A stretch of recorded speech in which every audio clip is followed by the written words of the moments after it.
فاسألوا أهل الذكر إن كنتم لا تعلمون۔ بسم اللہ الرحمن الرحیم، السلام علیکم۔ فتویٰ آن کرنٹ ایشوز کے ساتھ میں ہوں آپ کا میزبان علی امیس، اور آپ دیکھ رہے ہیں اس وقت پیغام ٹیلی ویژن۔ امید کرتے ہیں آپ جہاں ہوں گے خوش ہوں گے، بخیر و عافیت سے ہوں گے، اور اپنی زندگی کو بہت ہی اچھے طریقے سے گزار رہے ہوں گے، اور ہمیں بھی اپنی دعاؤں میں یاد رکھتے ہوں گے۔ حسب معمول پیر اور جمعرات کو آپ کی خدمت میں حاضر ہوتے ہیں۔ آپ بھی اس پروگرام میں لائیو کالز کے تھرو شریک ہو سکتے ہیں۔ کرنا آپ کو کیا ہے؟ کرنا آپ کو یہ ہے کہ پیغام ٹیلی ویژن کی جانب سے دیے گئے یو اے این نمبر پہ کال کرنی ہے۔ وہ نمبر آپ نوٹ فرما لیجئے، 04211700000، یعنی 04211700000۔ اس کے علاوہ آپ ہمیں واٹس ایپ کے ذریعے بھی اپنے پیغام بھیج سکتے ہیں، اپنے میسیجز بھیج سکتے ہیں، اور مفتیان کرام انشاءاللہ آپ کو وہاں پر رپلائی کریں گے۔ واٹس ایپ پہ آپ اپنے ریٹن میسیجز بھیج سکتے ہیں اور وائس نوٹ کی صورت میں بھیج سکتے ہیں۔ آپ وہ بھی نمبر نوٹ فرما لیں، 0321565200، یعنی 0321565200۔ الحمدللہ ہمارے ساتھ مفتیان کرام کا پینل موجود ہوتا ہے۔ پیغام ٹیلی ویژن کے جو ناظرین ہیں الحمدللہ ان کے لیے کسی بھی قسم کے تعارف کا محتاج نہیں ہے۔ جو پہلی شخصیت ہمارے ساتھ موجود ہیں ان کا تعارف کرواتا چلوں گا، لیکن اس سے پہلے آپ کو ایک چھوٹا سا ریمائنڈر کرواتے چلیں، جو اس پروگرام کو کرنے کا مقصد بھی ہے ہمارا، کہ پیر اور جمعرات کا روزہ کوشش کریں آپ رکھیں۔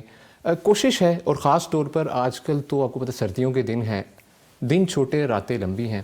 ابھی سے اگر پریکٹس کی جائے، ابھی سے اس چیز کو اپنی لائف میں شامل کیا جائے تو انشاءاللہ بہت آسانی ہو جائے گی۔ کوشش کریں خود بھی روزہ رکھیں، اور اپنے عزیز، اپنے قریب جو دوست احباب ہیں، اپنے گھر کے فیملی ممبرز ہیں، سب کو کوشش کریں کہ روزہ جو ہے نا رکھنے کی انہیں تلقین کریں اور رکھیں بھی۔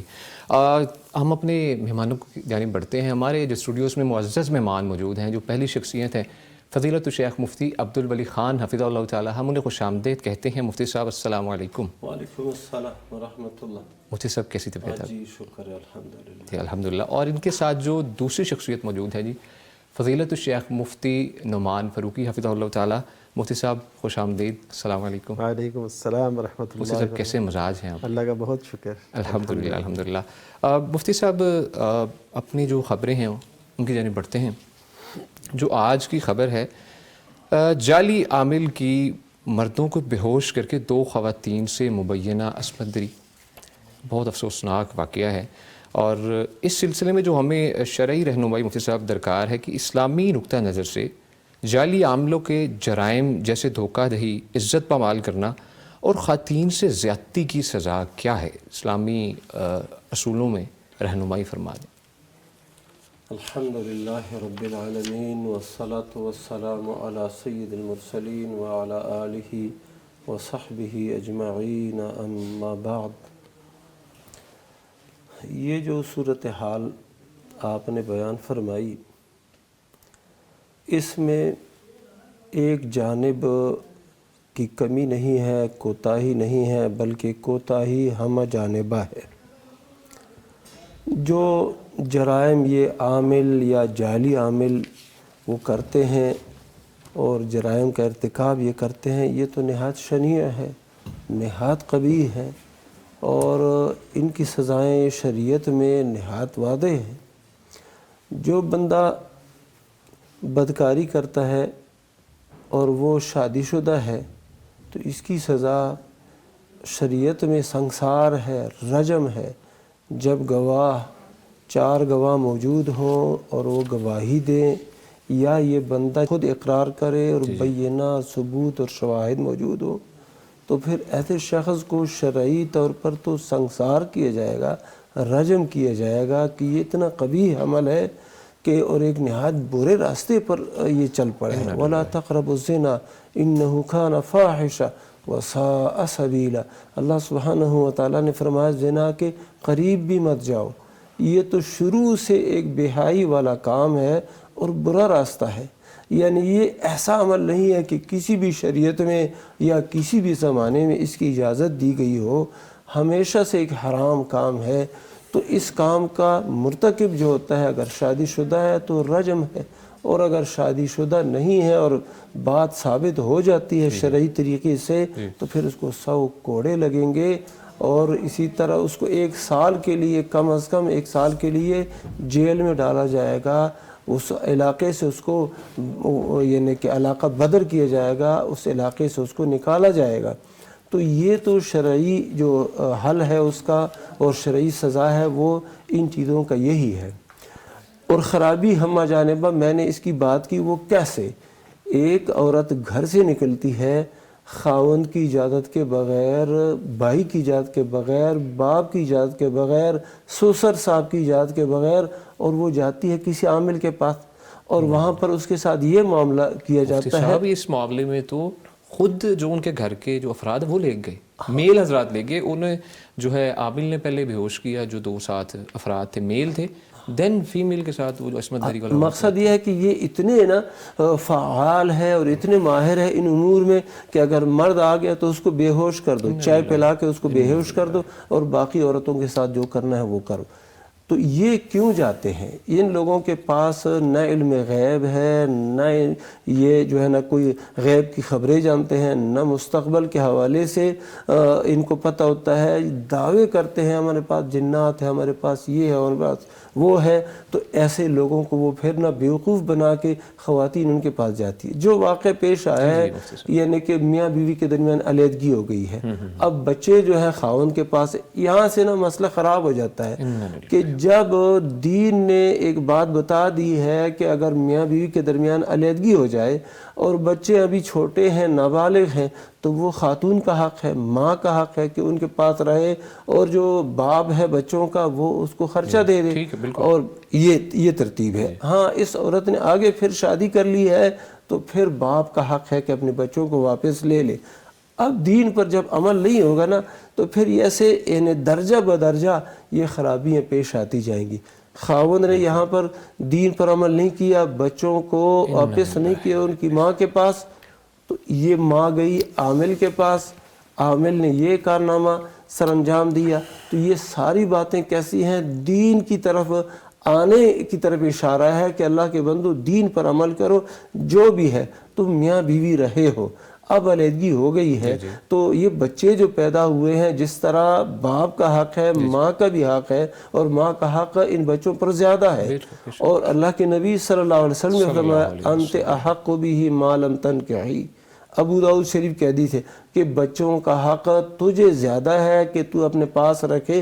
ماں کو خطاب کیا، ہاں جب تک تیرا نکاح نہ ہو جائے، نکاح ہونے کے بعد پھر آگے جو ہے نا باپ واپس لے سکتا ہے اور نہ نہیں لے سکتا۔ ہاں جب بالغ ہو جائیں پھر بچے جس کے پاس رہنا چاہیں وہ خود مختار ہو جاتے ہیں۔ باہر صورت تو ایسے لوگوں کے لیے حکومت بھی کڑی سزائیں سنائے، ان کو جیلوں میں ڈالے، ان کو جو شرعی سزائیں ہیں وہ نافذ کر دے، اور یہ معاشرہ ایسے جرائم سے پاک کر دے۔ یہ حکومت کی ذمہ داری ہے۔ بہت شکریہ مفتی صاحب۔ ہمارے ساتھ ایک کالر ہیں، کافی دیر سے ہمارا انتظار کر رہے ہیں جی۔ السلام علیکم۔ الحمدللہ، آپ سنائیں۔ محمد کاشف صاحب پاک پتن شریف سے ہیں۔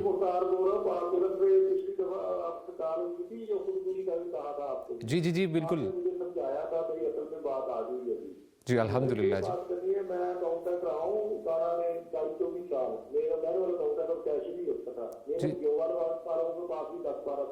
اچھا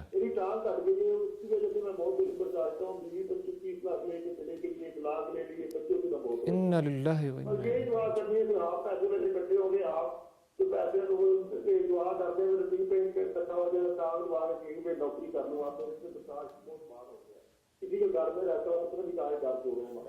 انا للہ و انا الیہ راجعون۔ اللہ تعالیٰ آپ کے لیے آسانیاں پیدا فرمائے۔ ہماری آپ کے لیے دعا ہے۔ مفتی نعمان فاروقی صاحب، مفتی صاحب اس دن بھی میں کال کی تھی، یہ جن کی ٹانگ جی ٹانگ بھی کٹ چکی تھی، اور خودکشی والا جو معاملہ تھا، الحمدللہ اللہ کا شکر ہے وہ کہہ رہے ہیں اب کچھ بہتری تو آئی ہے، آپ نے جو اس دن سمجھایا جس طریقے سے، الحمدللہ مزید وہ چاہ رہے ہیں آپ سے۔ ہاں بس اس میں ایسا ہی ہے کہ دیکھیے کہ اس جہاں میں جو بھی ہوتا ہے وہ اللہ تعالیٰ کے حکم سے ہے جی، اور اس کے اذن سے ہے۔ تمام خزانوں کا مالک وہی ہے کہ تہجد کے وقت اس سے مانگے، یا اللہ تو نے زندگی دی، اب جینے کے وسائل بھی تو مہیا کر دے، مجھے در در پہ ایسے ٹھوکریں نہ کھانی پڑیں۔ تو اس طریقے سے نا یعنی اللہ تعالیٰ سے ہم کلام ہو کے نا کہ وہ میری سن رہا ہے، وہ میرے قریب تر ہے اور اس سے زیادہ کوئی کچھ کر نہیں سکتا، ایسی محبت اور ایسی چاہت سے وہ کریں تو انشاءاللہ ان کا معاملہ جو درست پہلو ہے نوٹس کیا جو چیز کہ جب تھا ماشاءاللہ کافی اچھی ویل سیٹلڈ جاب تھی، اور جب چھوڑا اور وائف بھی چھوڑ گئی، اور ایون یہ تو ہوتا ہے نا، کیش بھی لے گئے 30-40 لاکھ روپیہ غالباً بولا ہے، 30 لاکھ روپیہ. ہاں جی. اب دیکھیے کہ اس میں ہمارے معاشرے کو سکھانے والی جو بات ہے، رویہ کیا ہونا چاہیے اس معاملے میں ہمارا؟ اچھا یہ بڑا نا عجیب سا ہمارا رویہ ہے کہ پہلے ٹھیک رہ رہے ہیں، اگر میاں بیوی میں سے یا کسی بھی مثلا کوئی ادارہ ہے جی مفتی صاحب، اس کے حالات ڈاؤن ہوئے تو سب بھی اس کے خلاف ہو گئے. اسی طرح اگر میاں بیوی اگر خامند کے حالات کوئی ڈاؤن ہوئے ہیں یا اس کی صحت میں یا ایکسیڈنٹ کوئی حادثہ چاہیے تو یہ اس کا ساتھ دیں.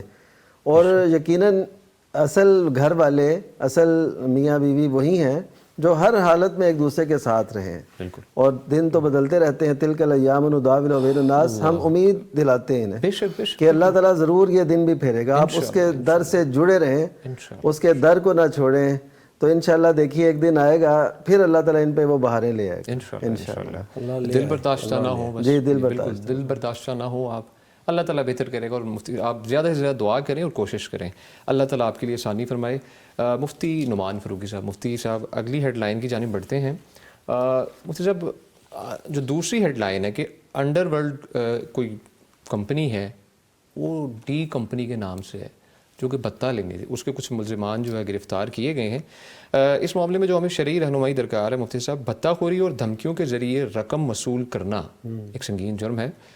اس قسم کی سرگرمیوں میں ملوث افراد کے لیے اسلام میں کیا رہنمائی موجود ہے؟ یہ جو بھتہ خوری ہے یعنی آپ یعنی معاشرے کے اندر کچھ لوگ باقاعدہ گینگ کی شکل میں ہوتے ہیں اور وہ پھر زبردستی اور دھمکیاں دے کے اغوا کر کے یا ایسے کوئی وہ بھتے وصول کرتے ہیں. تو یہ شریعت کے اندر کئی پہلوؤں سے بالکل ناجائز اور حرام ہے. اچھا، چاہے اس کے پیچھے جتنے بھی نیک مقاصد کیوں نہ ہوں. کئی لوگ ایسے بھی کرتے ہیں جی ہم امیروں سے لے کے نا تو غریبوں کو، یہ جو ادھر پڑے ہیں نا ان کو ہم دیتے ہیں. تو ہم دینے والے نہیں ہیں، ہم ناجائز طریقے سے نہیں دے سکتے. ہاں جو جائز ہے جو آپ کے پاس ہے آپ تھوڑے سے تھوڑا دے دیں، تھوڑے میں سے تھوڑے دے دیں اللہ کے راستے میں، تو یہ بھی اچھا ہے. لیکن ایسے لے کے دینا کہ اللہ تعالیٰ نے تو میرے خیال میں یہ بھی کہیں میں نے پڑھا ہے، اگر آپ اس کی تاکید کریں کہ اللہ تعالیٰ نے قرآن میں ایسا فرمایا ہے کہ پاک رزق میں سے خرچ کرو میری راہ میں. جی انفقوا من طیبات ما رزقناکم، جو ہم نے تمہیں دیا ہے اس میں سے پاکیزہ جو ہے وہ خرچ کرو. اور وہ تو دلائل بہت سے ہیں. اچھا لیکن جو اصل بھتہ خوری ہے، نبی صلی اللہ علیہ وسلم نے ایک اصول بیان فرمایا ہوا. ایسے تھا کہ ایک صحابی رضی اللہ عنہ، وہ ان کے نیچے ایک رسی تھی ایک سفر کے دوران، تو وہ کسی دوسرے صحابی نے کھینچی تو وہ نا گھبرا گئے. ظاہر ہے وہ جیسے نیچے سے کوئی چیز سویا ہو بندہ تو وہ نکلے تو ایسے ایک دم. تو نبی صلی اللہ علیہ وسلم نے ایک اصول اس موقع پہ بیان فرما دیا، لا یحل لمسلم ان یروی مسلما، کہ کسی مسلمان کے لیے جائز نہیں ہے کہ کسی مسلمان پہ خوف طاری کرے، اس کے اوپر ایسا کوئی جو ہے نا دھمکی آمیز رویہ یا یہ خوف طاری کرنا بھی ناجائز ہے. ایک دفعہ ایسے ہوا کہ مدینہ منورہ کے اندر ایک نا آواز ایسے بلند ہوئی ایک سائڈ پر، تو صحابہ کرام اس آواز کی طرف جا رہے تھے اور نبی کریم صلی اللہ علیہ وسلم حضرت ابو طلحہ انصاری رضی اللہ تعالیٰ کا گھوڑا لے کے اس آواز سے واپس ہو کے آ رہے تھے اور آپ فرما رہے تھے لم تراؤ، گھبراؤ نہیں، گھبراؤ نہیں. یہ نبی کریم صلی اللہ علیہ وسلم نے تعلیم دی کہ ہم نے تو لوگوں کو تسلی دینی ہے، نہ ہے کہ ہم ان پہ گھبراہٹ طاری کریں اور ان پہ. اور پھر دوسرا یہ ہے کہ اللہ تعالیٰ نے واضح طور پہ فرمایا کہ اپنے درمیان مال جو ہے باطل طریقے سے نہ کھاؤ. تو یہ باطل، بالکل باطل طریقہ ہے. یعنی ایک تو حرام، ناجائز، دھمکی آمیز رویہ، یہ سب جرائم جمع ہو کے اور پھر اوپر سے باطل طریقے سے مال کھانا. پھر نبی کریم صلی اللہ علیہ وسلم نے حجۃ الوداع کے موقع میں فرمایا تھا کہ تمہارے جانیں، مال اور عزت ایسے ہی حرام ہے جیسے یہ شہر، یہ علاقہ اور یہ دن حرمت والا ہے، ایسے یہ بھی حرام.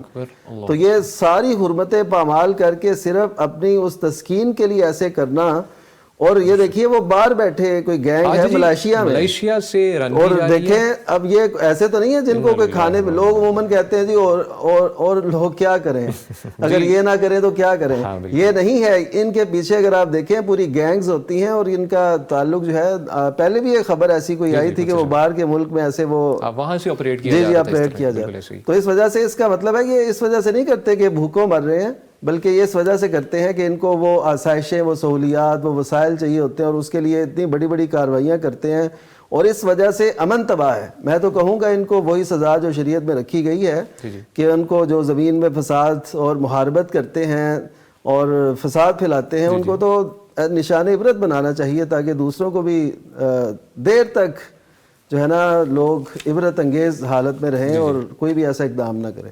بالکل، بہت شکریہ مفتی صاحب. مفتی عبدالولی خان صاحب، مفتی صاحب جو ہمارے ریٹرن سوالات جو ہمیں موصول ہوئے ہیں مختلف ذرائع سے، واٹس ایپ پہ بھی ہمیں ریسیو ہوتے ہیں. مفتی صاحب انشاءاللہ سوالات کی جانب بڑھیں گے، لیکن ہمارے ساتھ ایک کالر موجود ہیں ابھی. السلام علیکم. محمد حفیظ صاحب منصیرہ سے، کیسی طبیعت ہے آپ کی؟ جی کیا پوچھنا چاہیں گے مفتی صاحب سے؟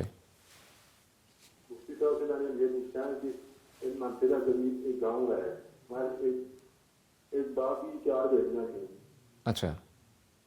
جہاں بھی کسی بیٹی کی شادی کرتا تھا ان سے پیسے لیتا تھا. جہاں بھی بیٹی کی شادی کرتا تھا ان سے پیسے لیتا تھا. اچھا اچھا ٹھیک ہے. ان سے پیسہ لیتا تھا اور ماں کے بعد طلاق لے لیتا تھا بیٹی کے. اچھا.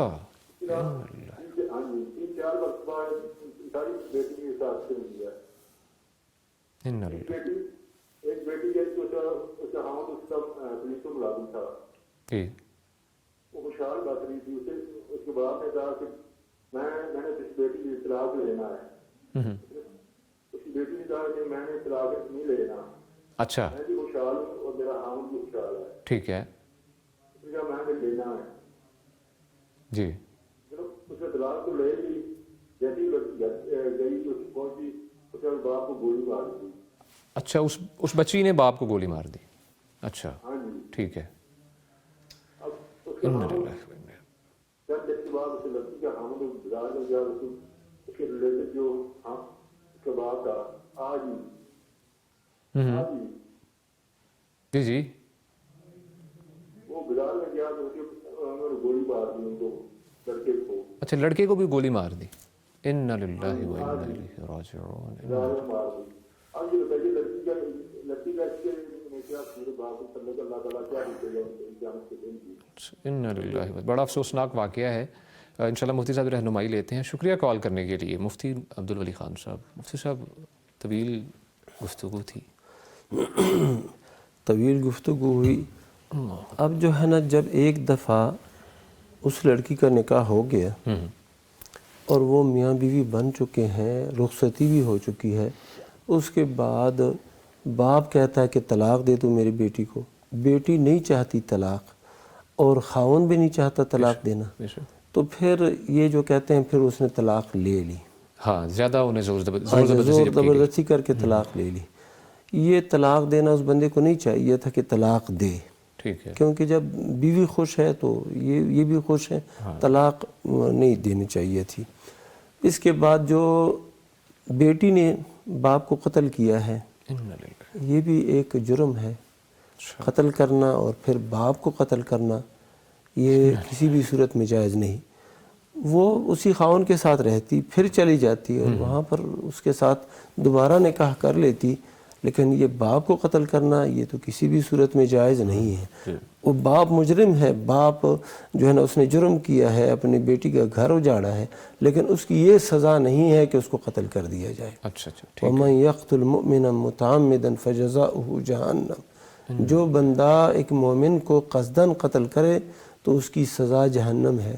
خالداً فیہا، اس میں یہ ہمیشہ رہے گا اس جہنم کے اندر، اور اس کے اوپر اللہ کا غضب ہے، اور اس شخص کے اوپر، اس قاتل پر اللہ کی لعنت ہے، اور اللہ نے اس کے لیے عذاب عظیم کو تیار کر رکھا ہے. 4 طرح کی سزائیں جو خالص کافروں کے لیے اللہ تعالیٰ نے بیان فرمائی ہیں، وہ سزائیں قاتل مومن کے لیے بھی ہے. تو یہ قتل جرم. پھر جو وہ لوگ اٹھے ہیں اور اس لڑکی کے خاوند کو بھی قتل کر دیا ہے، یہ دوبارہ بڑا جرم کہ وہ ایک بندہ آیا، چلو وہ قتل ہو گیا بندہ تو اپنی بیوی کو واپس لینے کے لیے آیا، تو پھر انہوں نے جو یہ جرم کیا ہے یہ بھی اسی طرح جرم ہے جس طرح بیٹی نے جرم کیا ہے. تو یہ جرم در جرم اور قتل بہت بڑا گناہ. یعنی شرک کے بعد نبی صلی اللہ علیہ وسلم نے جو فرمایا اکبر الکبائر، جو کبیرہ گناہوں کے اندر بھی بڑے کبیرہ گناہ ہیں، ان میں سے ایک الاشراک باللہ، اللہ کے ساتھ شریک ٹھہرانا، اور اس کے بعد جو ہے یہ کسی شخص کو ناحق طور پر قتل کرنا. تو یہ ناحق قتل جو ہے یہ جرم عظیم ہے، اور اس کی سزا جو ہے اللہ کی مرضی ہے، معاف فرماتا ہے یا معاف نہیں فرماتا، تو لیکن سزا اس کی بڑی ہے، اور یہ اس لیے کہ جرم بہت بڑا ہے. بالکل، بہت شکریہ مفتی صاحب. ناظرین ہمارے ساتھ رہیے گا. آپ کی جانب سے جو کالز ہمیں موصول ہو رہی ہیں اور سوالات ہیں ان کا سلسلہ آگے بڑھائیں گے، لیکن ایک چھوٹی سی بریک کے بعد جائیے گا کہیں نہیں. فَاسْأَلُوا أَهْلَ الذِّكْرِ إِن كُنتُمْ لَا تَعْلَمُونَ. فَاسْأَلُوا أَهْلَ الذِّكْرِ إِن كُنتُمْ لَا تعلمون. ویلکم بیک جی. گفتگو کا سلسلہ آگے بڑھائیں گے، لیکن آپ کو ایک یاد دہانی کرواتے چلیں کہ آپ پروگرام کو یوٹیوب پہ بھی لائیو دیکھ سکتے ہیں اور اپنے سوالات یوٹیوب کمنٹ سیکشن میں بھی پوچھ سکتے ہیں. انشاءاللہ ہم آپ کے وہ سوالات مفتیان کرام سے ضرور ان کا جواب حاصل کریں گے. مفتی نعمان فاروقی صاحب، مفتی صاحب اس وقت کمنٹ سیکشن میں جو سوال پوچھا گیا ہے، ایمان فاطمہ صاحبہ ہیں، السلام علیکم، پہلے تو سلام کہتی ہیں. وعلیکم السلام. اور پوچھا گیا ہے کہ میرا نکاح ہوا ہے، میں بہت زیادہ پریشان ہوں، پلیز بتا دیں کہ میرا شوہر لوگوں کی باتوں میں آ گیا ہے اور اب مجھے چھوڑ رہا ہے اور میرا حق مہر بھی نہیں دے رہا. جی پہلی تو یہ بات ہے کہ لوگوں کی باتوں میں آ کے اپنے گھر کو تباہ کرنا یہ کوئی سمجھداری نہیں ہوتی. اس سے تو انسان کہیں نہیں ٹک سکتا. آج اس کی باتوں میں آ کے یہ کیا، کل کو کسی اور کی باتوں میں آ کے وہ، اور اس طرح کے لوگ اچھے نہیں ہوتے. اپنا ایک ذہن رکھنا چاہیے، سوچ، اور زندگی کو اچھے طریقے سے گزارنے کے لیے کچھ قربانیاں کچھ ایسے کرنا پڑتا ہے. جی بالکل. تو اگر اس میں کوئی خامی ہے تو ظاہر ہے، اور لگتا ہے ایسے کہ ان کی شادی کو کوئی زیادہ وقت نہیں گزرا. جی تو اس لیے لوگوں کی باتوں میں آگے نہیں کرنا چاہیے، بلکہ جو معاہدہ عقد نکاح ہے اس کو قائم رکھنے کے لیے جو ہو سکتا ہے بندے کو کرنا چاہیے. ٹھیک ہے. تو ایک تو یہ ان کا اقدام غلط ہے. دوسرا یہ کہ حق مہر یہ تو اس کو دینا ہی دینا ہے، کیونکہ وہ حق ان حق ما مستحللتم به الفروج، کہ سب سے زیادہ جس کو پورا کرنا چاہیے جن شرائط کو، وہ ہیں جن کی وجہ سے تم شرمگاہ کو اپنے لیے جائز قرار دیتے ہو، تو سمجھتے ہو. تو اس کا مطلب ہے کہ اس کو تو سب سے پہلے پورا کرنا چاہیے، اور وہ جو طے ہوا تھا اس کے مطابق وہ ادا کریں گے. وہ تو پابند ہیں، اور ہماری شریعت میں بھی اور ہمارے قانون کے اندر بھی یہ ہے کہ وہ اس کو اس کا حق مہر دیں گے. اور اللہ تعالیٰ نے فرمایا کہ تم اگر چاہتے ہو کہ بیوی کو بدلو تو پھر تم اس سے کوئی واپس نہیں لے سکتے جو تم نے ان کو دیا ہے، یعنی دیا واپس نہیں لے سکتے، اور جو اس کے ذمہ جو جس کی وجہ سے وہ حلال سمجھا گیا حق مہر، تو وہ تو اس کو دینا ہی دینا ہے. مفتی صاحب اگر رخصتی نہیں ہوئی تو اس صورت میں پورا حق مہر واپس کیا جائے گا یا آدھا کیا جائے گا؟ نہیں، وہ اگر رخصتی نہیں ہوئی پھر تو آدھا ہوگا. پھر آدھا. ٹھیک ہے. جو طے شدہ ہے طے شدہ سے. اچھا جی، بہت شکریہ. تو یہ اور حقیقت یہ ہے کہ یہ دیکھ کے جو ہم کہتے ہیں نا بار بار ولی کی شرط کا، اور حدیث میں بھی کہا گیا اور واضح طور پہ اس پہ یہی ہے کہ عموماً جو رشتے خود سے طے ہوتے ہیں نا، وہ پھر ایسے ہی تھوڑی دیر بعد ہی وہ جو ہے نا ٹوٹ پھوٹ کا شکار ہو جاتے ہیں. جو بڑوں نے کیے ہو نا وہ پھر ہر چیز دیکھ کے کرتے ہیں، اور پھر بچے بھی ان کی وہ جو لاج رکھتے ہیں کہ جی یہ ہمارے بڑوں نے کرایا، اس کی لاج رکھتے ہیں. ٹھیک ہے، بہت شکریہ مفتی صاحب. ہمارے ساتھ ایک کالر موجود ہیں. السلام علیکم. وعلیکم السلام. مفتی صاحب کیا حال ہے؟ الحمدللہ، آپ سنائیں؟ ٹھیک ہے، خیریت سے ہیں؟ تنویر احمد صاحب چکوال سے ہیں. جی کیا پوچھنا چاہیں گے؟ مفتی صاحب سے سوال یہ ہے کہ جب ہم عمرہ کرنے کے لیے جاتے ہیں گروپ کے ساتھ تو بال منڈواتے ہیں پشترے کے ساتھ یا مشین کے ساتھ مکمل، ایک عمرہ کے لیے تو ہو گئے، دوبارہ دوسری دفعہ یا تیسری دفعہ جب ہم عمرہ کرتے ہیں تو کیا ضروری ہے کہ ہر بار بال مکمل طور پر مشین کے ساتھ یا اسرے کے ساتھ ٹھیک ہے صاف کیے جائیں یا کہ دوبارہ عمرے کی صورت میں کینچی کے ساتھ اچھا ٹھیک ہے بات کیے جائیں تو ہو جائیں گے؟ جی ٹھیک ہے، بہت شکریہ کال کرنے کے لیے مفتی عبدالولی خان صاحب۔ جی ہاں، یہ حلق ہے اور قصر ہے، عربی زبان کے جو الفاظ ہیں نا، یعنی سر مونڈنا یا بال چھوٹے کرانا، تو شرعاً دونوں طریقے جائز ہیں۔ بندہ عمرہ کرے تو عمرہ کرنے کے بعد جو ہے نا بال چھوٹے کرائیں، یہ بالکل جائز ہے، لیکن ثواب مونڈنے میں ہے، سر مونڈنے میں ہے، اور اگر سر مونڈ لے تو بھی ٹھیک ہے، بلکہ اولا ہے۔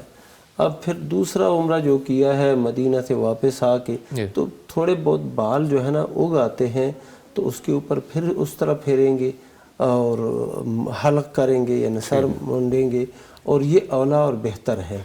اور اگر یہ بعض لوگ کرتے ایسے ہیں کہ قریب وہ مسجد عائشہ رضی اللہ عنہا یا مسجد تنعیم، مقام تنعیم جا کے وہاں سے پھر آ کے عمرہ کرتے ہیں، تو ایک دفعہ سر پر نہ اس طرح پھیر لو، تو اگر سر پر بال نہیں بھی ہے پھر بھی آپ نے اس طرح پھیرنا ہے۔ ٹھیک ہے، تو بال تھوڑے ہیں یا کچھ نہ کچھ آ ہی جاتے ہیں دوسرے کے تحت، تو وہ حلق ہو جائے گا اور ثواب زیادہ ملے گا۔ بلکہ اس حوالے سے ایک چھوٹا سا مشورہ یہ ہے کہ جب ہمارا پلاننگ تقریباً ایسی ہوتی ہے 2-3 عمرے نا، یعنی جو لوگ جاتے ہیں بیرون ممالک سے عمرہ کرنے، تو وہ شروع میں تقصیر کروائیں نا، یعنی بال چھوٹے کروائیں، اس کے بعد پھر اس سے زیادہ کٹوا لیں اور آخر میں اس طرح پھر وہ کے ادھر آ گئے۔ یہ بھی ترتیب، یعنی پلان مجھ سے ایسے ہوا تو مجھے پھر تجربہ ہوا کہ ایسے کرنا چاہیے۔ ٹھیک ہے، بہت شکریہ، میں نے ایک دن کے بعد ہی کروایا پھر۔ ٹھیک ہے، بہت شکریہ مفتی صاحب۔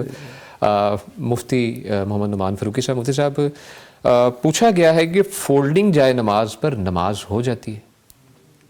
یہ سوال کا جو مقصد ہے وہ اصل میں یہ ہے کہ جب فولڈ کرتے ہیں نا، کوئی ہوتے ہیں جانماز آج کل آئے ہیں، تو ان کو جب فولڈ کرتے ہیں آخر میں تو وہ ذرا اونچا سا بن جاتا ہے، ذرا نرم سا ہو جاتا ہے، جیسے فوم کا پتلا سا گدا ہو۔ تو یہ سوال کی نوعیت یہ ہے، تو اس میں تو کوئی ایسی حرج والی بات نہیں ہے۔ اس پہ فولڈنگ والے جائے نماز پہ کوئی تھوڑی سی اونچی یا نرم بھی جگہ ہو تو اس پہ سجدہ ہو سکتا ہے، اس پہ کوئی ایسی ممانعت نہیں ہے۔ چلے جی، بہت شکریہ مفتی صاحب۔ مفتی عبدالولی خان صاحب، مفتی صاحب اگلا جو سوال ہے کہ کیا لنڈے کے کوٹ اور شوز وغیرہ استعمال کر سکتے ہیں؟ ہاں کر سکتے ہیں۔ اچھا ٹھیک ہے، لنڈے کی شوز ہیں اور کپڑے ہیں، لباس ہیں، یہ استعمال کر سکتے ہیں۔ ٹھیک ہے، البتہ یہ ہے کہ جب آپ نے نماز پڑھنی ہے نا، تو یہ جو شلوار ہے، پتلون ہے، پینٹ وغیرہ، اس طرح کے پجامے، تو ان کو دھونا چاہیے۔